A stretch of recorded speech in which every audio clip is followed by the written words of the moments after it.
Do something different the next 90 days than you did the last 90 days, like picking up the books to read. Do something different, like the new health disciplines, relationship with your family, whatever it is, doesn't matter how small it is. If you'll start doing different things with the same circumstances, since we cannot change the circumstances, but we can change ourselves. We can change what we do. And then he gave me another secret to success when he said, what you have at the moment, Mr. Rohn, you've attracted by the person you've become. What you have at the moment, you've attracted by the person you've become. Few little simple principles here. Once you understand these, it starts to explain so much. Now, sometimes it's a little tough to take, blaming yourself instead of the marketplace. Taking responsibility instead of putting it off on someone else. That transition sometimes is a challenging mission. And this one was a little tough for me. He said, Mr. Rohn, you've got pennies in your pocket, you've got nothing in the bank, the creditors are calling, you're behind on your promises. And he says, here's how that occurs. You've attracted, up until now, you've attracted the things to you because of the person you've become. Now I said, well, how can I change all that? He said, very simple. If you will change, everything will change for you. You don't have to change what's outside. All you've got to change is what's inside. To have more, you simply have to become more. And then he said, don't wish it was easier. Wish you were better. Don't wish for less problems. Wish for more skills. Start working on yourself, making these personal changes. And he said, it'll all change for you.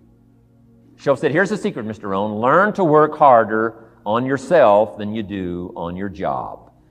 Once I got that, it turned my life around. Learn to work harder on yourself than you do on your job. He said, if you work hard on your job, you'll make a living. If you work hard on yourself, you can make a fortune. Wow. If you would have known me at age 25, you would have said, Jim Rohn's a hard worker. If you'd have known me, you'd have said that. I'm the guy, I don't mind coming a little bit early, staying a little bit late. I don't mind that. You'd have said, well, Jim Rohn's a hard worker. You say, well, how come he's got pennies in his pocket and nothing in the bank and behind on his promises? Well, I was a hard worker, but I was working hard on my job, not on myself. I'm telling you, if you'll learn that simple little principle and start the process today, latest tomorrow, give you tonight to think it over. And start this whole process of personal development, work on yourself, make yourself more valuable to the marketplace. I'm telling you, you can so dynamically change your income, and economics is the least of the values that you can start earning in terms of equity if you'll start working harder on yourself than you do on your job. Work hard on yourself and develop the skills. Work hard on yourself and develop the graces. All of the stuff necessary to become more valuable to the marketplace. I'm telling you, your whole life can explode into change. Promotions, no problem. Becoming more valuable to the company, I'm telling you, no problem. Money, no problem. Economics, no problem. Future, no problem. If you just go to work on the right thing. Not get things out there to change. Don't try to change the seed. Don't change the soil. Don't change the sunshine. Don't change the rain. Don't change the mix of seasons. Let the miracle of everything that's available work for you, and start working on the inside. Work on your philosophy. Work on your attitude. Work on your personality. Work on your language. Work on the gift of communication. Work on all of your abilities. And if you'll start making those personal changes, I'm telling you, everything will change for you. Success is something you attract by the person you become. Success is not something you pursue, chase, run after. Success is something you develop, something you become. You attract success. So the whole key to unlock all the treasures, whether it's economic treasures or spiritual treasures, financial, social, personal, every way you can possibly think of, is by your own personal development. And then he added one more, which is so important, and it's probably worth the price of the seminar. Here it is. What you become is much more valuable than what you get. What you become is much more valuable than what you get. The major question to ask on the job is not what am I getting here? The major question to ask on the job is what am I becoming here? Not what am I getting, what am I becoming? So it's very important what you become. Because what you become attracts. If you become cynical, you attract cynicism. What you become attracts. So this whole subject of personal development was so vitally important to me. It changed my life. I was a millionaire by age 31. And that was just the economic part of it. It took me 6 years from age 25 to age 31. It was unbelievable. Mr. Schoaf, over a 5-year period before he died at age 49, who taught me some extraordinarily simple things. He only went to the 9th grade in school, never finished high school, never went to college, never went to university. So he put his ideas and his experiences in very simple language, which I think for me, kid from the farms of Idaho, that simplicity was so important. Because if it would have been technical, I'd have missed it. If it would have been mystic, I would have, backed away. But it was just basic, blunt, ABC, familiar stuff that I hadn't thought of before. And he did start to remind me, and those ideas changed my life. Mr. Schoaf was the one when I said, this is all they pay. He said, you've been working 6 years, Mr. Owen, how come you're not doing better? And I said, this is all the company pays. He says, well, that's not true. I said, no, this is my paycheck. This is all the company pays. He said, no, this is all the company pays you. I thought, that's a new way to look at it, right? He said, doesn't the company pay 2, 3, 4, 5 times this amount to other people? I said, well, yes. He said, well, then this is not all the company pays. It's all they pay you. And if you qualified, wouldn't your income grow 2, 3, 4, 5 times? I said, I suppose. So he said, we don't have to work on the company. We have to work on you. See, that was the beginning of what he called the phrase personal development. I told him things cost too much. He said, no, you can't afford them. I thought, well, that's a new concept. I hadn't thought about that. We put some of the valuable things on the high shelf, so you can't get to them until you qualify. If you want the things on the higher shelf, you got to stand on the books you read. Every book you read, you get to stand a little higher so you can get the things on the higher shelf. See, I learned those concepts. It was so incredible. And here was the most important one. Success is something you attract by the person you become. See, that phrase changed my life. Success is something you attract by the person you become. Success is not something you pursue. It's like chasing a butterfly. You can't quite catch it. Success is something you attract by becoming an attractive person. See, those were new concepts to me. I'm just working hard trying to make a living. Here's what he said to me. This changed my life. I got a chance to teach this in Moscow and across Russia. 3 visits, now the 4th. Here's what Schoaf taught me. Profits are better than wages. Nobody taught me that in high school. Nobody taught me that. I went to 1 year of college. Nobody taught me. Profits are better than wages. Wages make you a living. Profits make you a fortune. And how could you work on both a living and a fortune? He said, well, you could start part-time working on your fortune while you're working full-time on your living. I thought, wow. Now, he said, it's fun to get up in the morning. Not just getting up, go to work to pay the rent, but to get up to go to work to make a fortune. First, to make a living for my family. Second, to make a fortune. And he taught me how to make both a living and a fortune. Guess what I did? I learned how to make both a living and a fortune. And I found out anybody could do it once they get the information. And at age 25, I started receiving this extraordinary information. Here's what he said. Your income is directly related to your philosophy, not to the economy. I thought, no one ever told me that. I kept hoping the economy would change. He said, no, your philosophy has to change. I assured him that I had my fingers crossed. He said, that won't help. Then what could I do to change my income and multiply it by 2, by 3, by 5, by 10, and then multiply it by 10 again? What could I do? And he started giving me the disciplines and the process of learning the skills to change my life. This was an extraordinary man. Those were extraordinary times for me, life-changing in every manner that you can imagine, but very simple ABC concepts. Here's what I learned. Not to search for the exotic until you've discovered the basic. And those basic philosophies that he shared with me during that time were life-changing. Now, if you're excited and you're ready to change, let me give you 3 steps to start life change that can change your life, your personality, your lifestyle, everything can change. Here's the steps. Number 1, find out how things work. The first key to doing better is find out. To change your life, really, you need ideas. There isn't anything an idea can't change. And Schoaf taught me the major problem is lack of an idea, not a problem. At first, I didn't have any money. I said to Mr. Schoaf, I don't have any money. He said, that's not a problem. Now, see, up until then, I always thought it was. Right? I was confused. He said, no, the problem is lack of an idea on how to create money and wealth.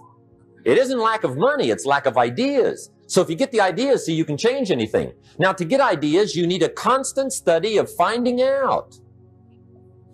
Now, Schoaf also said, when you find out something that works, put the information in your journal. Don't use your head for a filing cabinet. Put it in your journal so that you can do the next best thing. Repetition, repetition, repetition. Go over it. And if you repeat it, go over it, sure enough, someday, some mysterious day, the idea takes root, starts to grow, and shows up in your bank account, and your dress, and your personality, and your lifestyle.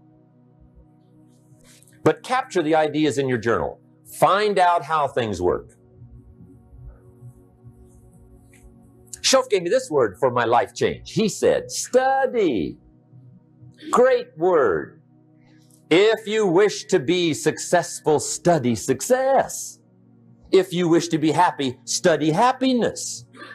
If you wish to be wealthy, study wealth. Don't leave it to chance. Make it a study. Some people just go through the day with their fingers crossed. See, that won't do it. You've got to study the things that can change your economic, social, spiritual, personal life. Now, here's a qualifying phrase. And we'll have several of these qualifying phrases throughout the seminar. Here's the first one. You may not be able to do all you find out.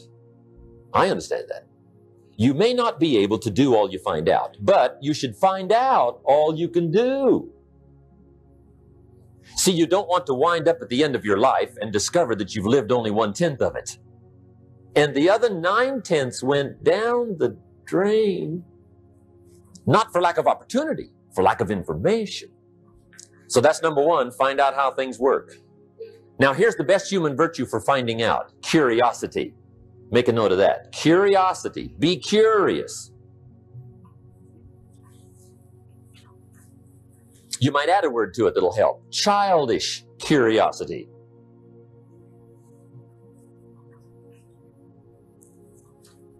What will kids do if they want to know something bad enough?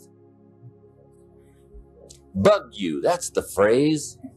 They can ask 1,000 questions. You think they're through? They got another 1,000. They'll drive you to the brink. It's a virtue. When you gotta know, be like a child. Now, if you're curious, let me give you 3 ways to find out how to change anything. Any life direction, any dimension. Here's 3 ways to find out how to change anything. Number 1 is to read. Become a good reader. All of the successful people I know and work with around the world, they're all good readers. Curiosity drives them to read. They got to know. They just read.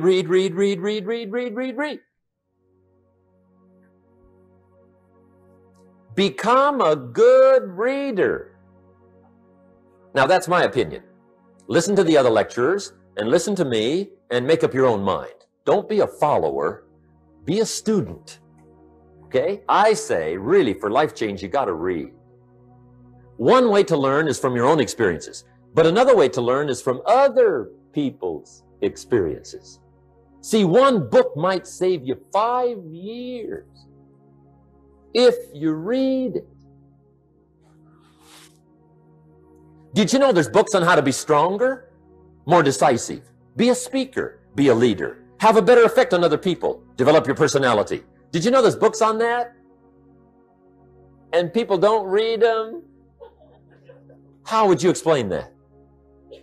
And they can read. Did you know that hundreds of successful people have written their stories in books and they wrote down how they did it and people don't read it? How would you explain that? The guy's busy, I guess. You know, you get tied up. The guy says, well, yeah, you work where I work, but the time you struggle home, it's late. You got to eat a bite of supper, watch a little TV, get to bed. You can't sit up half the night reading. And the guy's behind on his car payment. Good worker, hard worker, sincere. But you got to be better than sincere and work hard. Otherwise, at the end of your life, you'll wind up cold, stony broke. You got to be better than a good worker. You got to be a good reader. My opinion. Now, you don't have to read half the night. Okay? Although if you're broke, that's not a bad place to start, right? Get on with the cure. But put this in your notes, 30 minutes a day. Just devote 30 minutes a day to reading. Stretch it to an hour if you can, but at least 30 minutes. 30 minutes a day, read something positive, something challenging, something inspirational, something instructional. At least 30 minutes a day. And here's the next clue. Every day. Don't miss. Once you set this up, just don't miss. Miss a meal, but not your 30 minutes. Because you can get along without some meals, but you can't get along without some books. There's a Bible phrase that says humans cannot live on bread alone or just food. It says the next most important thing to food is words. Words nourish the mind, makes us different than animals and dogs. Words nourish the soul. So humans have to have food and words in order to be happy and healthy. I told my staff the other day, some people read so little, they've got rickets of the mind. They're undernourished mentally. So to get a good diet of words, I suggest good reading habits, 30 minutes a day. Now, some people don't read because they don't read well. I understand that. And the national average is fairly poor. People have fairly poor reading skills. They're still trying to operate on awkward old skills of the past, right? Reading one word at a time. And with such poor skills, when you read, the mind usually wanders. Because you can think about a lot of things. The mind is an incredible mechanism. And if you read poorly, the mind wanders around thinking of other things while you're trying to read. Did you ever read a page and wonder what it said? Right? Say, I got to read that again. Right? That's because the mind is just doing this job, right? Just wandering around. Did you ever read yourself to sleep? See, that's another problem.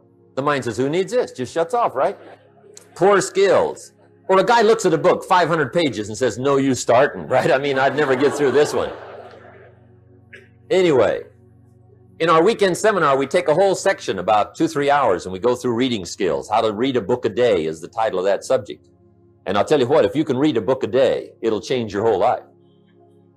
I mean, a book a day will change your whole life. Expose yourself to a whole variety of things. Spiritual, moral, personal, economic, history, geography, everything. I mean, you can really change if you read a book a day. So you might want to attend the weekend, get in on those reading class skills. It's incredible. A book a day will change your life. But hey, whether you read slow or fast, or whether you read awkwardly or whether you read well, here's the key: read. Don't miss. Here's what reading is. Reading is tapping the treasure of ideas. That's what reading is. Tapping the treasure of ideas. And ideas can change any part of your life. And if you've got a good excuse not to tap the treasure of ideas at least 30 minutes a day, or spend the money and get the books, I'd love to hear it. Some people have excuses you wouldn't believe. I say, John, look, I got this gold mine. I got so much gold, I don't know what to do with it all. Come on over and dig. John says, I ain't got a shovel. I say, well, John, get you one. He says, you know what they want for shovels?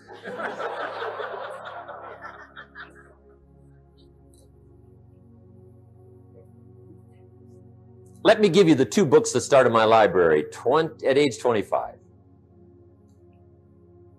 My library now is worth many, many, many thousands of dollars, but it started with two books. Mr. Schoaf recommended these to me, got me started. Schoaf said, become self-educated. He said, standard education will get you standard results. And you can check those numbers and see if that's what you want. But if you want to go beyond that, you now have got to become self-educated. So he got me started on my library. He said, one of the ways is build your library. Now, I had a Bible, right? That was 66 books, so that's a pretty good deal. But here's what else he recommended. He said, number one, get the book, Think and Grow Rich, by Napoleon Hill. Think and Grow Rich, if you don't already have it. The title should intrigue you. Think and Grow Rich. I found that book in a secondhand bookstore. I paid 47 cents for it. I've still got it. It's one of the rare hardback covers. I read it several dozen times. Schoaf taught me repetition is the mother of skill. Some of the ideas in that book helped to change my life. As I look back on it now, the book was worth several $100,000, and I bought it for 47 cents. What a lesson I learned, the difference between cost and value. Before I met Mr. Schoaf, I used to ask, how much does it cost? After I met Mr. Schoaf, I asked, how much is it worth? I started basing my life on worth instead of cost, and everything changed. But that was book one, Think and Grow Rich. The second book he recommended I get was a book on nutrition. Schoaf said, study nutrition. I think that first book was by Adele Davis. Eat Right to Keep Fit, I think. I've got lots of them now, but I think that was the first one. Schoaf said study nutrition, and there's all kinds of books on nutrition. Just read them all. Some are a little weird, but read them all. Right? If you're weird, do the weird stuff. I mean, whatever. But read them, then make up your own mind. Remember, don't read and become a follower. Read and become a student. Make up your mind, find a plan that works good for you, but get the books on nutrition. Here's what Mr. Schoaf said to me. Vitality plays an important part in doing well. Vitality. He said some people don't do well because they don't feel well. It's not that they're not intelligent. It's that they're ill. They don't have the zing and the fire and the vitality to do well. So he put it right on me about studying nutrition. He said, Jim, you wouldn't believe it. He said, I got this friend of mine raises racehorses. The guy's got 9 books on how to feed horses. He does not have a book on how to feed himself. He said, my friend studies horse nutrition.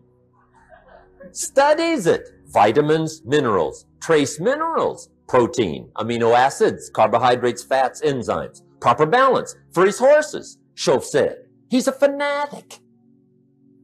And he said, you ought to see his horses. They're magnificent, beautiful, powerful animals. They can run like the wind. And he said, you ought to see him. He's a wreck. He said, the guy feeds his horses better than he feeds himself. Do you believe that? In my later studies, I discovered Some people feed their dogs better than they feed their kids, if you can believe that. Anyway, I didn't mean to give you a health lecture here tonight, okay? But hey, take care of yourself. Work on that part because it's one of the answers to doing well. There's even a Bible phrase that says, many times the spirit is willing, but the body's weak. Now see you're in trouble. And that is a problem. You wake up in the morning and the mind says, let's go get them. And the body says, I can't even get out of bed. So you got to work on both sides of this, right? Okay. But get your library started. Get the books. Put it together. Books are the trademark of civilization. It's fascinating to walk into someone's home and browse through their library because your library says something about you. So put your reading together. Very important. Here's the second way to find out how to change your life. And that's to listen. Get around successful people and listen. Now, you can also learn from unsuccessful people. Take notes on both, negative and positive. On the negative, the notes are called What Not to Do. And you got to learn what not to do as well as what to do. So learn from the negative as well as the positive. Okay? Find out what poor people read and don't read it. Right? That's good information. Learn from the negative. But now you can also learn from the positive. Get around successful people. Listen to what they say. Listen to how they say it. It's important. We've all got about 16 waking hours. Practice listening those 16 hours. And I say practice listening because listening isn't easy. I found out it's easier to talk than it is to listen. But if you will practice listening the 16 hours you're awake, sure enough, from surprising sources comes great ideas. In sales training we teach, if you want to learn sales, listen to the kids. Kids have got to be the master salespeople of all time. They have no equal. Father tells his young son, no, you cannot have an ice cream cone. 30 minutes later, he's licking on one. That'd be 30 minutes worth listening to. They got moves you wouldn't believe. Persistence runs deep like the ocean. And the kids never took a class on how to overcome objections. They already know how. They don't need classes. So listen and learn. Now, here's some of the best advice I've got for the whole evening. It won't get any better than this. This is it. Poor people ought to take rich people out to dinner and listen. That's some of the best I got. If a guy's not doing well, one of the first things he ought to do is find a guy that is doing well and offer to buy him his dinner. Spend $50, $60, $80, $100. Go for the full 9 course. Start him on the juices and hors d'oeuvres. Get him started talking. The salad takes 15 minutes. Keep it rolling. Biggest steak in town takes 45. Keep it rolling. Pour on the dessert. Stretch that meal out about 2 hours. If you get a successful person to eat and talk for 2 hours, they're liable to drop ideas in your lap, change your life. Multiply your income by 2, by 3, by 5. But you're right. Poor people don't usually take rich people out to dinner. That's the problem. The guy said he's rich, let him buy his own dinner. I'm not coming up with any money. And he says, besides, you work where I work. By the time you struggle home, it's late. You're lucky to get your own supper, let alone running around trying to find a rich man to feed. And the guy's behind on his house payment. Good worker, hard worker, sincere. But you got to be better than sincere. Work hard.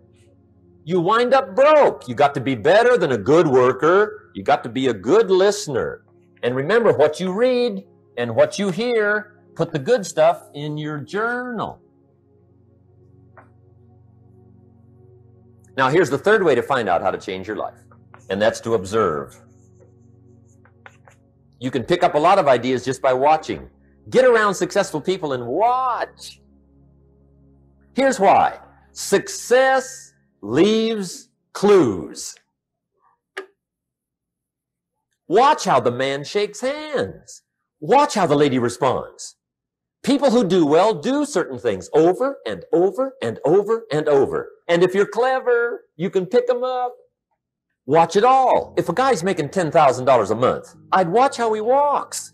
Maybe that's it. Copy his funny little walk.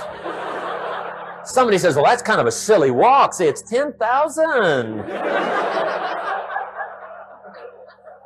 I haven't got the money yet, but I got the walk. It's bound to start somewhere. What I ask you tonight is to be unusual and be a good observer of what's going on. You can pick up ideas that can change your life starting tomorrow. Just be a more careful observer. Now remember, there's two ways to see. One is called sight. See with your eyes. The other one is called insight. See with your mind. See with your eyes, you'll see things. See with your mind, you'll see answers. Put your eyes and your mind to work. And the best advice on developing sight and insight is pay attention. Don't miss anything.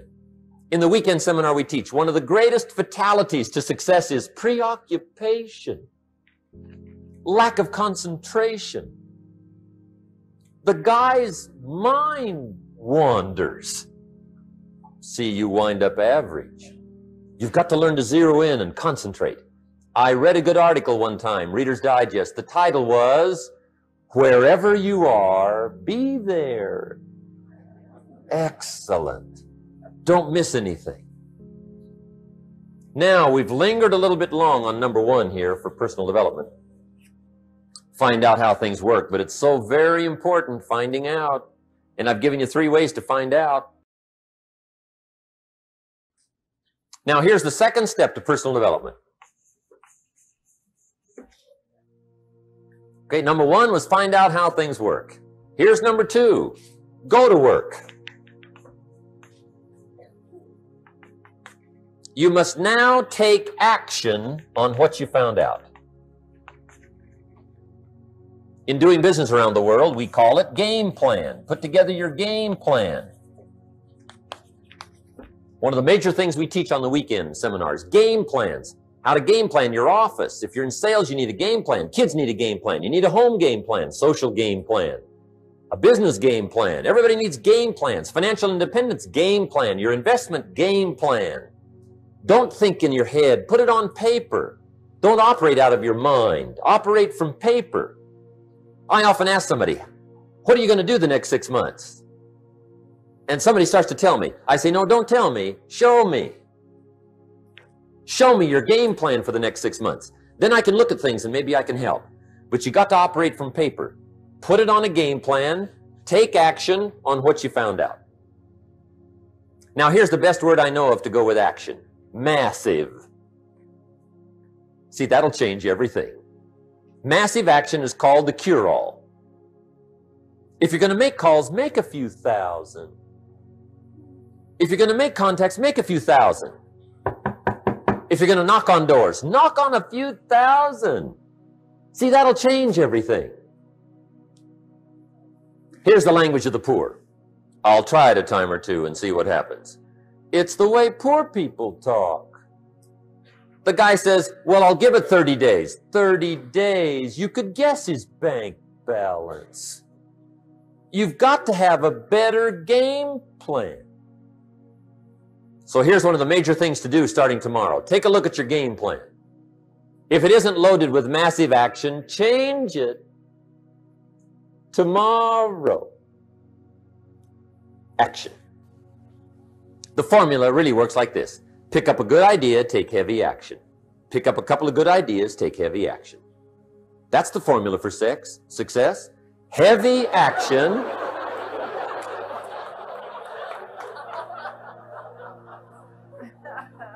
It's a good thing we can edit all this, right?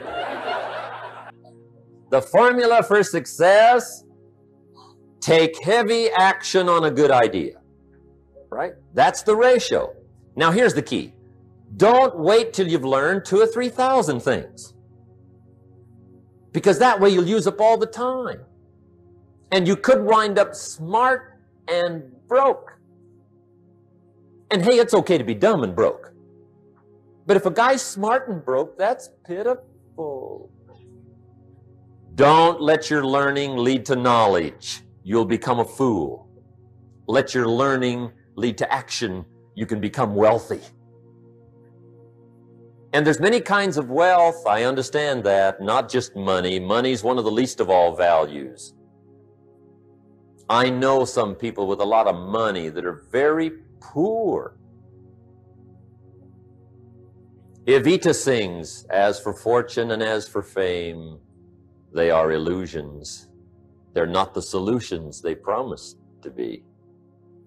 So there's all kinds of wealth, but to get a big share coming your way, you've got to have a heavy action game plan.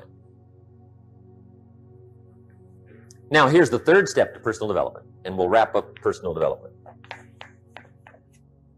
Step number 3, it's just a little caution, and all through life we need little cautions. This one simply says, don't try to beat the system. Find out how it works, work it, but don't try to beat it. Some people learn just enough to start slicing it, shading it, thinning it, cutting corners, and looking for cheap answers. See, don't fall for that. You'll wind up with a cheap life. Find out how it works best and do it that way. Even though it seems to take a little longer, do it right. Don't compromise with right. Now, under this step, here's another key. Be a quick learner. Don't let it take long to teach you. Learn quick. Don't run at the wall too many times. Learn quicker. One guy said he broke his nose 7 times in the same place. Somebody says, looks like you'd stay out of that place. Learn quicker. Now, the third point here is don't be stubborn. See, some people won't change even when a better way comes. They say, well, I've been doing it this way 30 years. Hey, be ready for change. If it's a better way, go for it. But don't try to beat it. Or you'll be like the guy that went to Las Vegas. He didn't have much money. So he didn't want to risk his money gambling. But he gets to Las Vegas and the jackpot bells are ringing. The money's flowing. The lights are flashing. And he can't help himself. He's got to gamble. But instead of gambling with his cash, he decides to play the mental gambling game. And the brilliant scheme he worked out goes like this. He'd pick a number like number 3. Mentally, he would bet a certain amount of money on the number. And whether it won or lost, he would jot down that amount in his little pad. I would have won $5 if I'd have made that bet. Just to keep track of it, win or lose. That way, come midnight, he can calculate how he's doing, winner, loser, how much, only not his money. Keep his money. Just play this mental gambling game. So here he is around the gambling table, everybody else shelling out their hard-earned cash. He's got this brilliant scheme. Instead of betting with his money, he's betting with his mind, and he lost his mind. Which means don't try to beat the system, I guess.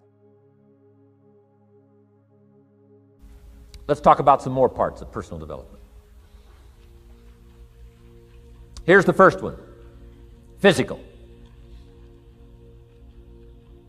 The physical side. Got to take care of yourself. Do not neglect to take care of yourself. Good phraseology used in the Bible, in my amateur way, but let me put it to you best I can. Here's what it says. Treat your body like a temple. That's a good phrase, good suggestion.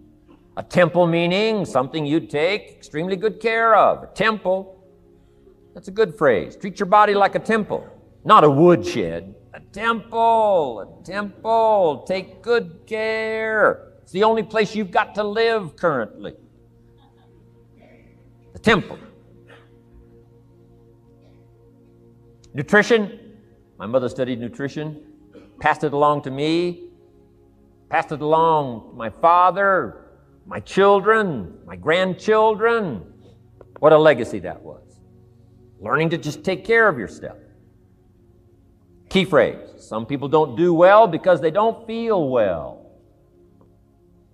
They've got the gifts, they've got the skills. Maybe they just haven't taken care of themselves. They don't have the vitality. Key phrase, vitality is a major part of success. Vitality. So take care of yourself. I know a guy that raises racehorses. I'm telling you, the guy feeds his horses better than he feeds himself. He's so careful how he feeds his horses. He's so careful what they eat. He's so careful that they get everything. And because of that extreme care, I mean, these are magnificent animals. They can run like the wind. But you ought to see this guy. 10 steps up a flight of stairs, and I mean, he's all out of breath. His horses can run like the wind, and he can hardly make it up the steps. The guy takes care of his animals better than he takes care of himself. Some people feed their dogs better than they feed their kids.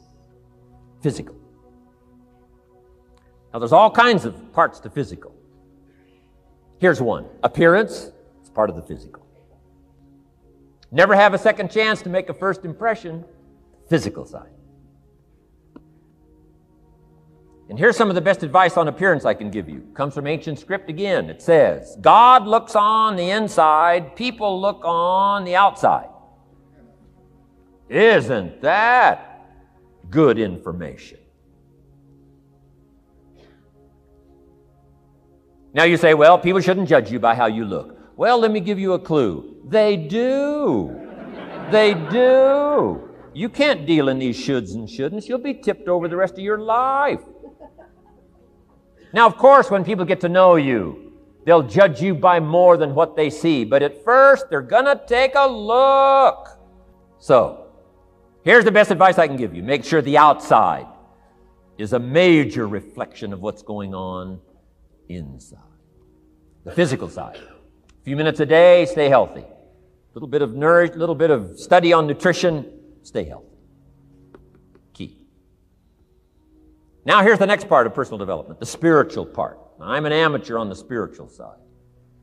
I do happen to believe that human beings are more than just an advanced life form.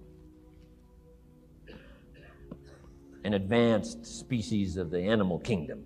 I do believe humans are a special creation. That's just my personal belief, and I don't ask you to buy it. But here's what I do ask you to buy. If you do believe in spirituality in any manner, here's my best advice. Study it and practice it.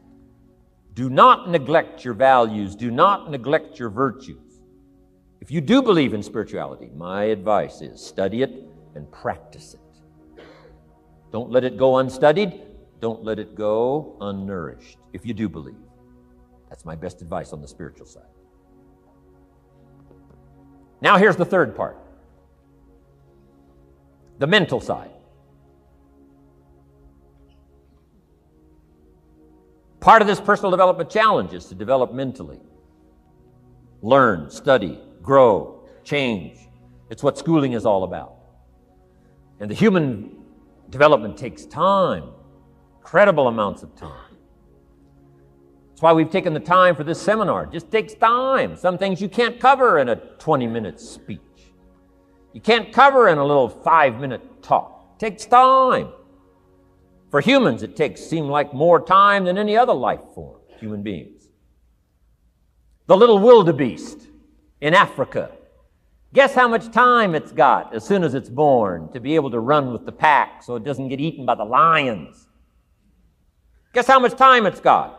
A few minutes.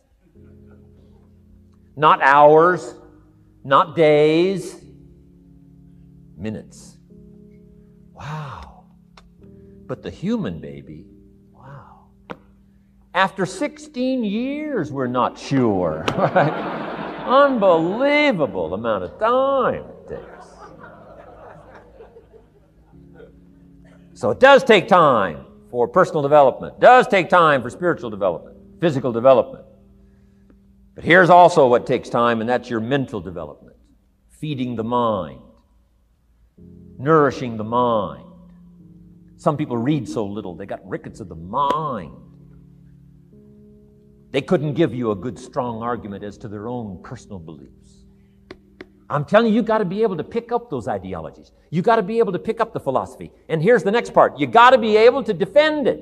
If you can't defend your virtues and if you can't defend your values, I'm telling you, even in the 90s, you'll fall prey to philosophies that are not in your best interest. And we've got to help our teenagers, we've got to help our kids especially to be able to debate the major life issues, the political issues and the social issues and the religious issues and the spiritual issues and the nutritional issues and the economic issues and all of the rest of the issues that are valuable for us to build the kind of equities we want. You got to get yourself ready. And one of the ways you got to get ready is not just physical and not just spiritual. You got to get ready mentally. And this is where Shoaff went to work on me, to be ready mentally, to develop the philosophy and also be able to defend your virtues and your values.